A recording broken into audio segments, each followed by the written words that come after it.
из этого села, возможно, это вдвойне праздник, потому что они очень редко видят здесь праздники и получают огромное удовольствие. Вот сегодня мы им приготовили батуты, сладкую вату, концерт, исламскую викторину.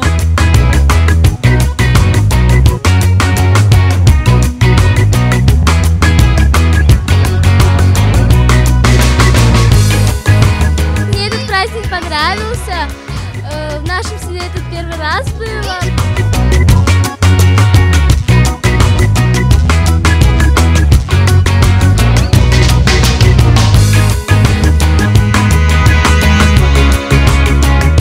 Я захотела испытать свои силы на руках по борьбе, и у меня получилось, я выиграла